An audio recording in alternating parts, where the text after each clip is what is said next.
सरफरोशी की तमन्ना अब हमारे दिल में है, देखना है जोर कितना बाजुए कातिल में है। आज जिस खुली हवा में हम सांस ले रहे हैं, आजादी से अपना जीवन बिता रहे हैं, उसके पीछे हमारे क्रांतिकारियों का जो बलिदान, जो संघर्ष रहा था, उसके बारे में पता चलता है इस काला पानी और सेल्युलर जेल में आकर। तो 1857 की क्रांति के टाइम पे ब्रिटिशर्स ये चाहते थे कि क्रांतिकारियों को भारत से अलग रखा जाए, क्योंकि अगर वो लोग भारत की जेल में ही रखते तो बाकी भी जो कैदी थे उनको मोटिवेशन मिलता और क्रांति और बढ़ती। तो 1896 में अंडमान में इस जेल का काम शुरू हुआ। 7 ऐसी विंग्स में बनी थी ये जेल, जिसमें टोटल 692 सेल्स थी और एक सेल में एक ही कैदी को रखा जाता था। इस जेल का डिज़ाइन इतना स्मार्टली किया था ब्रिटिशर्स ने, हर एक सेल के सामने दीवार, मतलब कैदी आपस में आमने सामने भी कम्युनिकेट नहीं कर सकते क्रांतिकारी लोग, और अगल बगल भी नहीं कर सकते क्योंकि उनको हर एक सेल में रखा था। यहाँ पर सारी सेल्स बनी हुई, इसलिए इस जेल का नाम है सेल्युलर जेल। इस जेल में अत्याचारों का कैसा खौफ बना रहता था, कैसे स्मार्टली ब्रिटिशर्स के द्वारा जेल का मैनेजमेंट किया जाता था, कैसे क्रूर यहाँ पे जेलर हुआ करते थे, काला पानी जेल की जिंदगी कैसी होती थी, क्रांतिकारियों को यहाँ क्या क्या कदम उठाने पड़े थे, वो सब यहाँ इस फोटो गैलरी में दर्शाया और बताया गया है। और इसकी ज्यादा जानकारी हमें मिलती है इस वर्कशॉप में आके। ये हुआ करती थी कोलू की मशीन, जिसमें सूखे नारियल डाल दिए जाते थे और उनको एक दिन के 14 किलो कोकोनट इसमें घुमा घुमा के तेल निकालना पड़ता था। 14 किलो तेल कोकोनट से, और अगर नहीं निकला तो फिर उनको कोड़े मारे जाते थे। कोई पहलवान भी आदमी मतलब 2-3 किलो से ज़्यादा तेल नहीं निकाल सकता। ये काम पूरा कर पाना इंसान की कैपेसिटी से ही बाहर का था, और ऐसे कामों को करवाया जाता था हमारे क्रांतिकारियों से। और इतना तेल एक दिन में निकाल पाना ह्यूमनली पॉसिबल नहीं है, और जब उतना तेल नहीं निकलता था तो फिर सजाएं दी जाती। काम यहीं पर खत्म नहीं होता था, और इसके बाद सूखे नारियल होते थे, उसको यहाँ पर को फोड़ते थे और फिर उसको ठोक ठोक के, ये जो पड़ा है ना, इसको मार मार के इसका पूरा रेसा निकालते थे। और ये भी एक दिन का लगभग उनका 2-3 किलो ये निकलना चाहिए, आधा किलो भी आदमी नहीं निकाल सकता। वीर सावरकर जी ने अपनी बुक मेरा आजीवन कारावास में बताया है कि पहले ही दिन उनके हाथों में पूरे छाले पड़ गए थे, खून भर गया था उनमें, हाथ पूरे खून से लथपथ हो गए थे, लेकिन मैं आधा किलो भी नहीं निकाल पाया, और फिर उन्हें बहुत कोड़े निकले।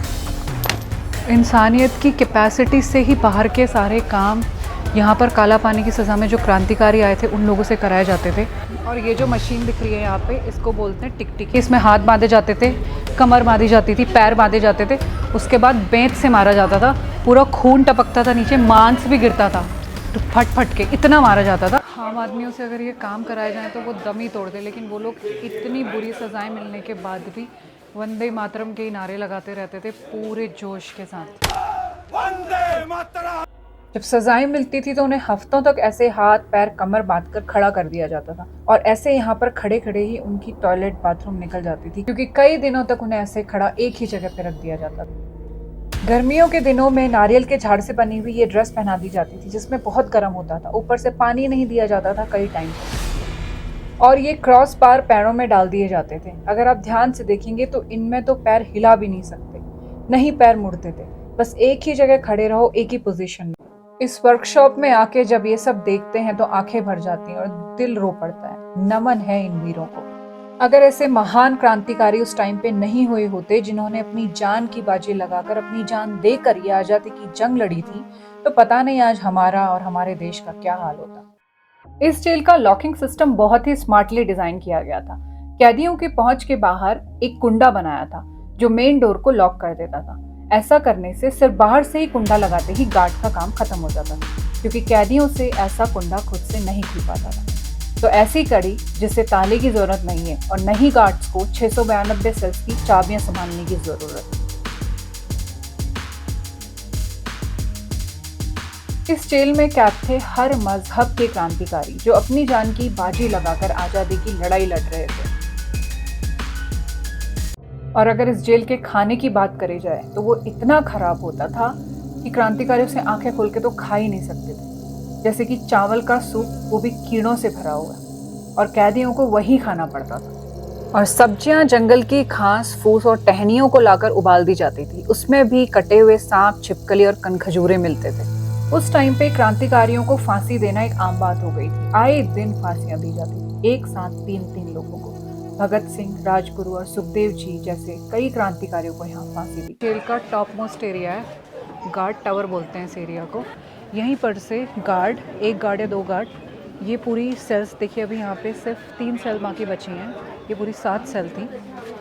तो ये पूरी जो चारों 7 सेल थी ना, वो सब पे यहाँ से सारी सेल्स पे इस जगह पे खड़े होकर पूरी निगरानी रख सकते थे। ये इस तरह से कंस्ट्रक्ट की गई थी पूरी जेल।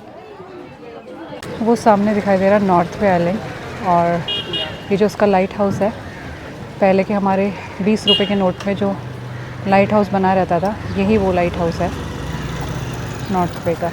और बहुत प्यारा यहाँ से सी का व्यू भी दिखाई दे रहा है। वीर सावरकर जी की सेल में जो ये पॉट रखा हुआ, ये इतने छोटे से बाउल यहाँ पे रात को यूरिन के लिए यूज़ करने होते थे, और अगर ये बाउल भर गया और बहने लगा, क्योंकि इतने छोटे से पॉट्स होते थे, तो सुबह बहुत मारा जाता था। और स्टूल पास करने के लिए तो रात भर ये बेचारे लोग चिल्लाते रहते थे, लेकिन उन्हें जाने नहीं दिया जाता। जो अमानवीय व्यवहार और नरक जैसा टॉर्चर हमारे क्रांतिकारियों के साथ इस जेल में हुआ था, उसे सह जाना किसी आम आदमी के बस की बात तो थी नहीं। कोई दिव्य आत्माएं ही रही होंगी वो सब। सत सत नमन है उन वीरों को जिनकी वजह से आज हम आजाद हैं।